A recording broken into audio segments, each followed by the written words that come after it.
Class 9th के जितने भी मेरे प्रिय विद्यार्थी 2023 वार्षिक परीक्षा की अर्थात बोर्ड परीक्षा की तैयारी कर रहे हैं, आज का यह वीडियो आप सभी के लिए वेरी इंपॉर्टेंट है, क्योंकि आज के इस वीडियो में मैं आपको बताने वाला हूं 2023 में जो हिंदी विषय का पेपर होगा आपका वह कैसा आएगा, किस तरीके के प्रश्न आपकी बोर्ड परीक्षा में पूछे जाएंगे और कौन सा प्रश्न कितने अंक का यानी कितने नंबर का होगा। तो आज के इस वीडियो में आप कंप्लीट देख पाएंगे हिंदी विषय का पेपर कैसा होगा क्लास 9th का, और 2023 में जो पेपर आएगा उसमें प्रश्न किस तरीके के आएंगे, यानी प्रश्न पूछने का पैटर्न क्या होगा, और साथ ही मैं आपको बताऊंगा कौन सा प्रश्न कितने अंक का होगा। और यह जो मॉडल पेपर मैं आपके लिए लेकर के आया हूं इसका मैं आपको सॉल्यूशन भी देने वाला हूं। तो आज का यह वीडियो आप सभी के लिए वेरी इंपॉर्टेंट है। तो यदि आप चैनल पर नए हो तो चैनल को सब्सक्राइब कर लें, वीडियो को लाइक कर दें और शेयर भी कर दें अपने सभी प्यारे मित्रों में।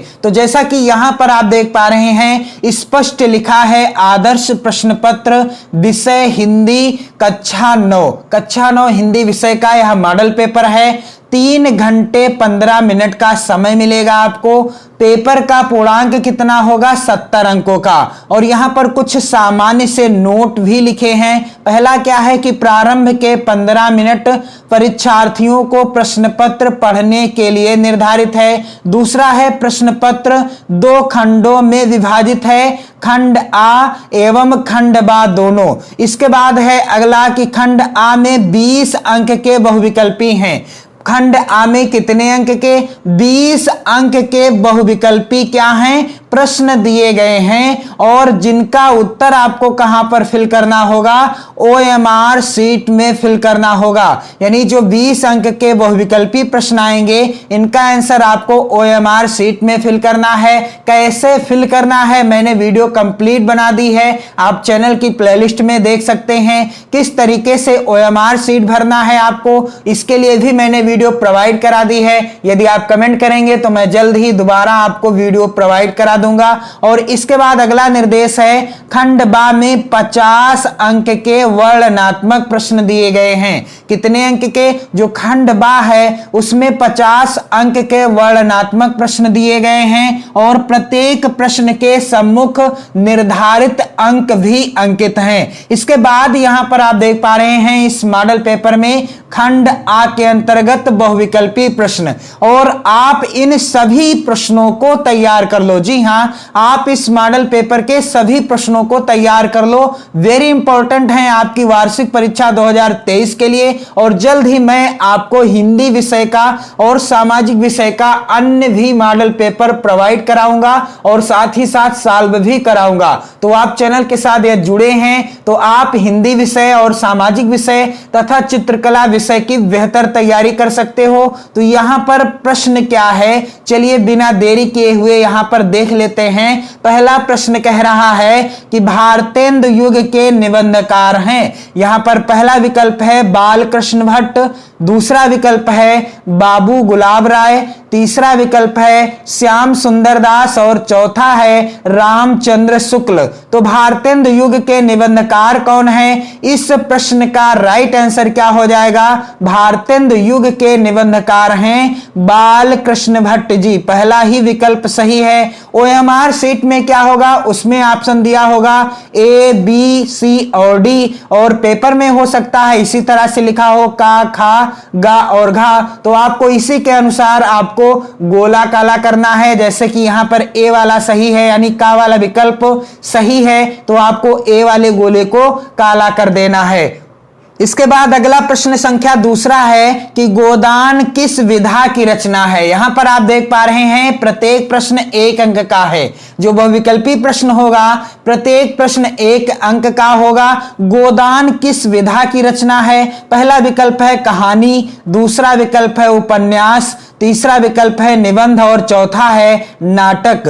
तो गोदान किस विधा की रचना है? गोदान उपन्यास विधा पर आधारित रचना है। और यह किसकी रचना है, मैं आपको इन प्रश्नों के साथ साथ अन्य प्रश्नों को भी बताता चलूंगा, यानी इनसे संबंधित जो अन्य प्रश्न बनेंगे उनको भी सॉल्व कराता चलूंगा ताकि आपकी तैयारी बेहतर हो सके। तो यहां पर गोदान जो रचना है उपन्यास विधा की रचना है और यह मुंशी प्रेमचंद जी की रचना है। आप ध्यान दीजिएगा, गोदान मुंशी प्रेमचंद जी की उपन्यास विधा पर आधारित रचना है। प्रश्न संख्या 3 है, सेठ गोविंद दास द्वारा रचित व्यवहार एकांकी में कुल कितने पात्र हैं? पहला विकल्प है कुल 5 पात्र हैं, दूसरा विकल्प है कुल 4 पात्र हैं, तीसरा विकल्प है कुल 12 पात्र हैं और चौथा विकल्प है कुल 10 पात्र हैं। तो सेठ गोविंद दास द्वारा रचित व्यवहार एकांकी में कुल कितने पात्र हैं? कुल 4 पात्र हैं। यहां पर दूसरा वाला विकल्प सही हो जाएगा। प्रश्न संख्या 4 है यहां पर, भारतेंदु के पूर्व हिंदी गद्य के प्रमुख लेखक थे।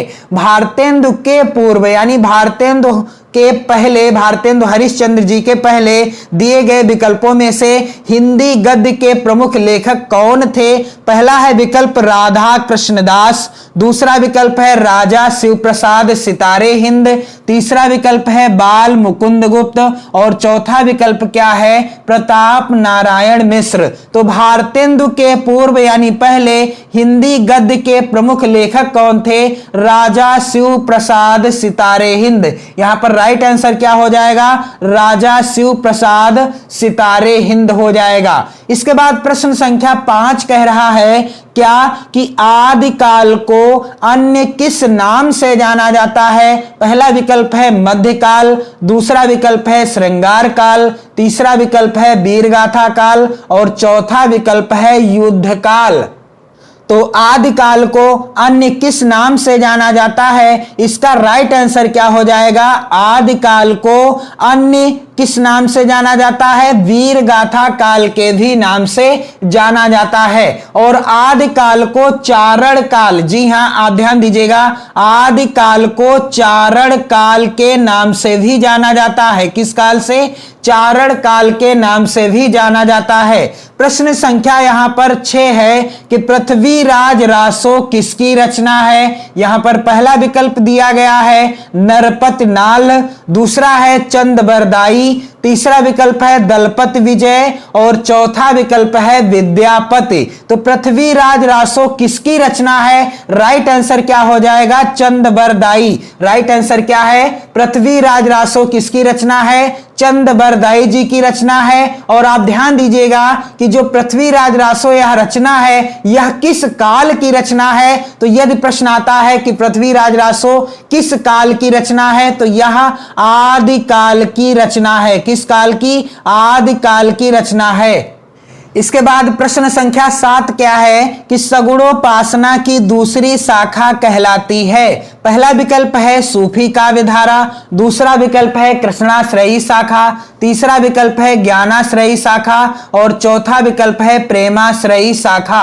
तो सगुणोपासना की दूसरी शाखा कहलाती है, क्या कहलाती है? राइट आंसर क्या हो जाएगा? सगुणोपासना की दूसरी शाखा कृष्णाश्रयी शाखा कहलाती है। और एक शाखा कौन सी है? राम भक्ति धारा और दूसरी क्या है? कृष्ण भक्ति धारा या शाखा आप कह सकते हो। इसके बाद वेरी इंपॉर्टेंट प्रश्न, और आप इस वीडियो को शेयर कर दें अपने सभी प्यारे मित्रों में। प्रश्न कह रहा है कि साखी, शबद और रमैनी किसकी रचना है? पहला विकल्प है धर्मदास, दूसरा विकल्प है कबीरदास, तीसरा विकल्प है सुंदरदास और चौथा विकल्प है मलूकदास। तो साखी, शबद और रमैनी ये तीनों ही रचनाएं किसके द्वारा रचित हैं? कबीरदास जी के द्वारा रचित हैं। राइट आंसर क्या है? कबीरदास। प्रश्न संख्या 9 क्या है कि देख रूप लोचन ललचाने, हर्षे जनु निज निधि पहचाने में निम्नलिखित रस है, कौन सा रस है? पहला विकल्प है श्रृंगार रस, दूसरा है विकल्प वीर रस, तीसरा विकल्प है शांत रस और चौथा विकल्प क्या है? करुण रस। तो देख रूप लोचन ललचाने, हर्षे जनु निज निधि पहचाने में कौन सा रस है? इसका राइट आंसर क्या हो जाएगा? श्रृंगार रस। राइट आंसर क्या है? श्रृंगार रस है। दिए गए उदाहरण में श्रृंगार रस है। और इसके बाद आप ध्यान दीजिएगा कि प्रत्येक प्रश्न है 1 अंक का और इनका आंसर आपको फिल करना है किसमें? OMR शीट में फिल करना है। और आपको मैंने बता ही दिया है कि 20 बहुविकल्पी प्रश्न होंगे और ये होंगे OMR बेस्ड। इसके बाद है अगला प्रश्न संख्या 10 क्या कि बंदहु गुरुपद पदुम परागा सुरुचि सुबास सरस अनुरागा के प्रत्येक चरण में कितनी मात्राएं हैं बताइए। पहला विकल्प है 11 मात्राएं, दूसरा विकल्प है 16 मात्राएं, तीसरा विकल्प है 20 मात्राएं और चौथा है 13 मात्राएं। तो बंदहु गुरुपद पदुम परागा सुरुचि सुबास सरस अनुरागा में कितनी मात्राएं हैं? तो यह जो छंद है, पहले ही बात तो आपको पता होना चाहिए कि यह चौपाई छंद है और चौपाई छंद के प्रत्येक चरण में 16 मात्राएं होती हैं। यहां पर कितनी मात्राएं हैं? 16 मात्राएं। यानी ये जो चौपाई छंद है इसका प्रत्येक चरण यानी 2 ही चरण हैं यहां पर और इसके प्रत्येक चरण में 16 मात्राएं हैं। यानी यहां पर दूसरा वाला विकल्प सही हो जाएगा। तो मैं आप सभी की कंप्लीट तैयारी कराऊंगा हिंदी विषय और सामाजिक विषय, चित्रकला विषय की। बस आपको चैनल को सब्सक्राइब कर लेना है, चैनल के साथ जुड़े रहना है, अपनी नोट्स भी बनाते रहना है। इसके बाद प्रश्न संख्या 11 है और यहां पर आप देख पा रहे हैं कितने आसान प्रश्न आए हैं इस मॉडल पेपर में। कह रहा है प्रश्न क्या कि तरनि तनुजा तत तमाल तरवर बहुछाये में अलंकार है।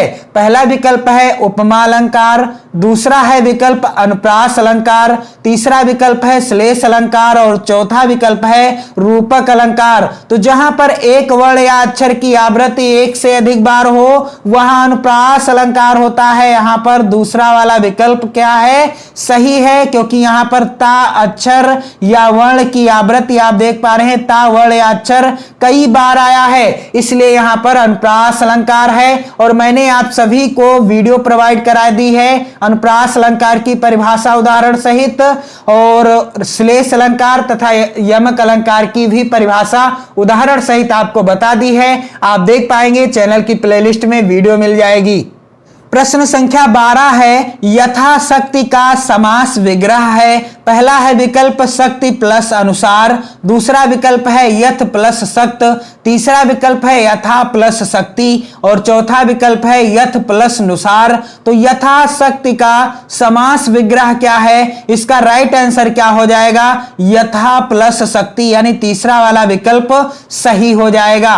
प्रश्न संख्या 13 है माता पिता दिन रात आदि के बीच किस विराम चिन्ह का प्रयोग हुआ है? यहां पर आप देख पा रहे हैं पहला विकल्प है समता सूचक चिन्ह या समता सूचक और दूसरा विकल्प है योजक, तीसरा विकल्प है संक्षेप चिन्ह और चौथा विकल्प है अल्प विराम का चिन्ह। तो माता पिता और दिन रात, यहां पर आप देख पा रहे हैं दिन और रात के बीच जो ये चिन्ह लगा है और माता पिता के बीच जो ये चिन्ह लगा है इसे क्या कहते हैं? योजक चिन्ह कहते हैं। यहां पर राइट आंसर हो जाएगा दूसरा वाला विकल्प।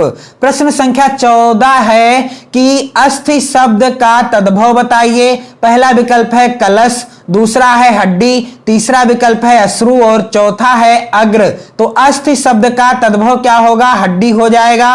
प्रश्न संख्या 15 है अज्ञान का विलोम क्या है? तो बिल्कुल आसान प्रश्न है, यहां पर आप देख पा रहे हैं इसी तरीके के प्रश्न आएंगे, पैटर्न यही रहेगा। यानी प्रश्न जो महत्वपूर्ण है सभी से रिलेटेड मैं आपको वीडियो प्रोवाइड भी करता रहूंगा। यहां पर अज्ञान का विलोम क्या है? यहां पर राइट आंसर क्या है? ज्ञान, क्योंकि अज्ञान का विलोम क्या होता है? ज्ञान होता है। प्रश्न संख्या 16 है कमल राजीव जलज नलिन आदि कहलाते हैं। क्या कहलाते हैं? कमल राजीव जलज और नलिन क्या कहलाते हैं? क्या विलोम कहलाते हैं, पर्यायवाची शब्द कहलाते हैं या उपसर्ग या फिर प्रत्यय कहलाते हैं? तो कमल राजीव जलज और नलिन ये क्या कहलाते हैं? पर्यायवाची हैं। यहीं पर राइट आंसर क्या है इसका कि पर्यायवाची यानी दूसरा वाला विकल्प सही है। प्रश्न संख्या यहां पर 17 क्या है कि महाशयः का संधि विच्छेद बताइए।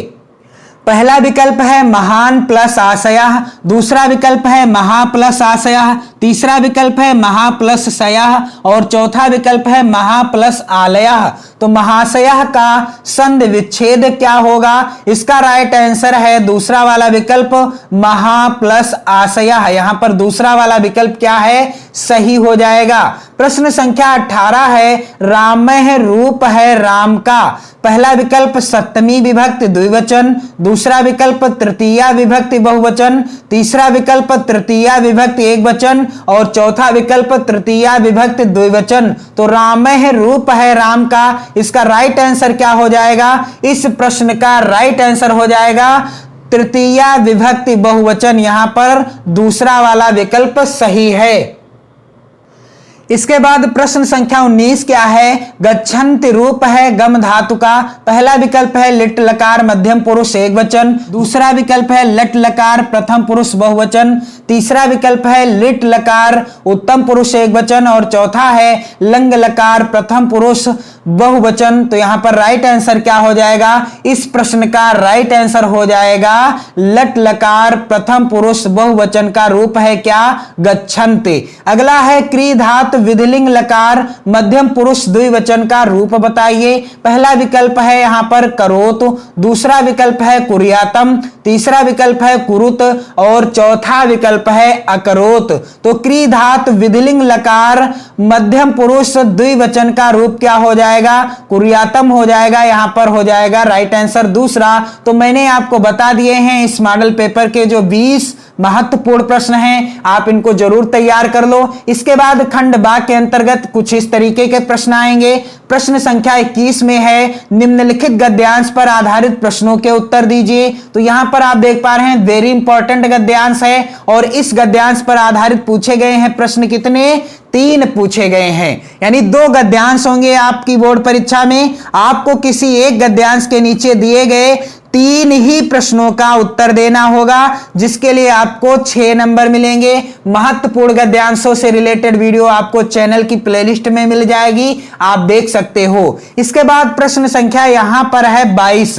क्या है कि निम्नांकित पद्यांश पर आधारित प्रश्नों के उत्तर दीजिए। यहां पर 22 का है पद्यांश प्रभु जी तुम चंदन हम पानी, जाकी अंग अंग बास समानी। और इसके बाद है इस पद्यांश के प्रश्न। यहां पर आपको किसी एक पद्यांश, 2 पद्यांश आएंगे, आपको किसी एक पद्यांश के नीचे दिए गए 3 प्रश्नों का आंसर देना है, जिसके लिए आपको 6 नंबर मिलेंगे। और जो आपकी बोर्ड परीक्षा 2023 के लिए महत्वपूर्ण पद्यांश हैं, सभी से रिलेटेड वीडियो आपको चैनल की प्लेलिस्ट में देखने को मिल जाएगी। जो भी महत्वपूर्ण हैं आपकी वार्षिक परीक्षा 2023 के लिए पद्यांश, सभी से रिलेटेड वीडियो प्रोवाइड कर दी है मैंने, आप देख सकते हो।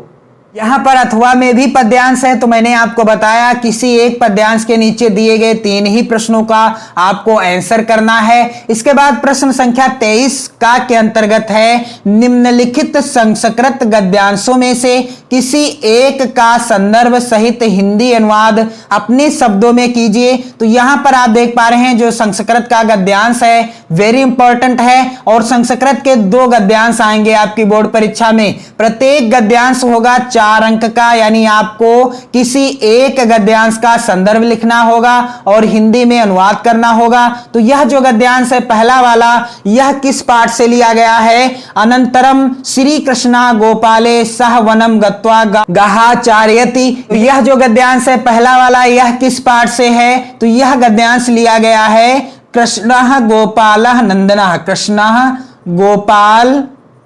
गोपाल नंदनः। यह जो पहला गद्यांश है किस पाठ से है? कृष्णः गोपाल नंदना। जब आप संदर्भ लिखेंगे तो आप लिख पाएंगे। और इस पाठ के जितने भी गद्यांश हैं सभी से रिलेटेड वीडियो मैंने प्रोवाइड करा दी है, आप चैनल की प्लेलिस्ट में देख पाएंगे। इसके बाद जो यहां पर दूसरा गद्यांश है यह किस पाठ से है? तो यह लिया गया है परमहंस रामकृष्ण। यहां पर आप ध्यान दीजिएगा, परमहंस रामकृष्ण, इस पाठ से लिया गया है, परमहंस रामकृष्ण। और इसके बाद प्रश्न संख्या 23 का है कि निम्नलिखित संस्कृत पद्यांशों में से किसी एक का संदर्भ सहित हिंदी अनुवाद कीजिए। यहां पर आप देख पा रहे हैं संस्कृत के 2 पद्यांश हैं, आपको किसी एक का संदर्भ सहित हिंदी में अनुवाद करना होगा। तो संस्कृत के जितने भी पद्यांश हैं किसी भी पाठ के, सभी से रिलेटेड वीडियो आपको चैनल की प्लेलिस्ट में मिल जाएगी, आप जाकर देख लें। सभी से रिलेटेड वीडियो मैंने प्रोवाइड करा दी है, सभी महत्वपूर्ण पद्यांशों का संदर्भ और हिंदी अनुवाद की वीडियो प्रोवाइड करा दी है, आप देख पाएंगे चैनल की प्लेलिस्ट में। और इसके बाद यहां पर अथवा में जो पद्यांश है यह भी वेरी इंपॉर्टेंट है। तो पहला किस पाठ से है, यह लिया गया है, मैं आपको बताना चाहूंगा यह किस पाठ से है, पुरुषोत्तमः रामः। जो पहला पद्यांश है यहां पर, यह किस पाठ से लिया गया है, पुरुषोत्तमः रामः नामक पाठ से है, पुरुषोत्तमः रामः नामक पाठ से। और इस पाठ के सभी पद्यांशों को मैंने कंप्लीट पढ़ा दिया है। इसके बाद दूसरा है यहां पर, यह पद्यांश किस पाठ से है, तो यह पद्यांश लिया गया है सुभाषितान। आप ध्यान दीजिएगा, सुभाषितान जो पाठ है आपकी संस्कृत खंड का, ये इस पाठ से लिया गया है। और इस पाठ के सभी पद्यांशों को मैंने पढ़ा दिया है, आप वीडियो देख पाएंगे चैनल की प्लेलिस्ट में। इसके बाद प्रश्न संख्या 24 आएगा कुछ इस तरीके का कि दीपदान एकांकी अथवा लक्ष्मी का स्वागत एकांकी के कथा संगठन पर अपने विचार प्रकट कीजिए। 5 नंबर का प्रश्न है। और अथवा में है कि लक्ष्मी का स्वागत एकांकी के प्रमुख पात्र का चरित्र चित्रण कीजिए। तो इन दोनों ही प्रश्नों का आंसर मैं बता चुका हूं, आपको चैनल की प्लेलिस्ट में वीडियो मिल जाएगी, आप देख पाएंगे। इसके बाद प्रश्न संख्या 25 का है, निम्नलिखित लेखकों में से किसी एक का जीवन परिचय देते हुए उनकी किन्हीं 2 रचनाओं का नाम लिखिए। तो आपको किसी एक लेखक का जीवन परिचय लिखना होगा और उनकी किन्हीं 2 रचनाओं का नाम लिखना होगा, जिसके लिए आपको 4 नंबर मिलेंगे। तो यहां पर आप देख सकते हैं 3 प्रमुख लेखकों का नाम दिया है, आपको किसी एक का जीवन परिचय लिखना है। फिर यहां पर अगला प्रश्न है, निम्नलिखित कवियों में से किसी एक का जीवन परिचय देते हुए उनकी किन्हीं 2 रचनाओं का उल्लेख कीजिए। तो यहां पर 3 प्रमुख कवियों का नाम दिया है, आपको किसी एक का जीवन परिचय लिखना होगा जो आपकी वार्षिक परीक्षा में आएंगे और उनकी किन्हीं 2 रचनाओं का नाम लिखना होगा, जिसके लिए आपको 4 नंबर मिलेंगे। इसके बाद प्रश्न संख्या 26 है, अपनी पाठ्य पुस्तक से कंठस्थ किया हुआ कोई एक श्लोक लिखिए जो इस प्रश्न पत्र में ना आया हो। तो मैं आपको बताना चाहूंगा कि आप 3 श्लोक जरूर तैयार कर लो और आपको ये जो नंबर मिलेंगे इस श्लोक से संबंधित बिल्कुल पक्के हो जाएं ताकि।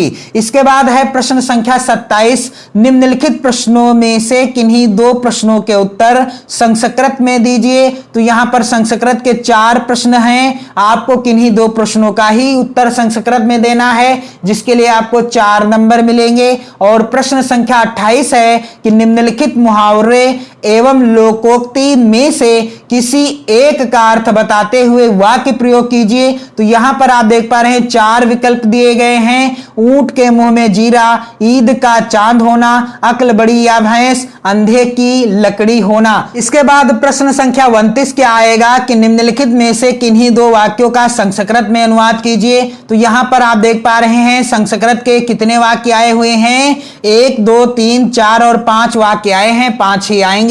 आपको किन्हीं 2 वाक्यों का संस्कृत में अनुवाद करना होगा। और प्रश्न संख्या 30 क्या है, शुल्क मुक्ति है तो अपने प्रधानाचार्य को एक पत्र लिखिए अथवा अपने प्रधानाचार्य को संबोधित करते हुए एक प्रार्थना पत्र लिखिए जिसमें अस्वस्थ होने के कारण 1 दिन का आकस्मिक अवकाश मांगा गया हो।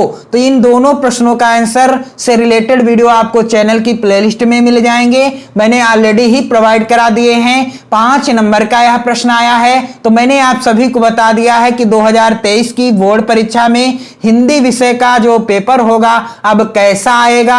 आप इस वीडियो को शेयर कर दें अपने सभी मित्रों में और चैनल के साथ जुड़कर 2023 बोर्ड परीक्षा की बेहतर तैयारी करना स्टार्ट कर दें। जय हिंद।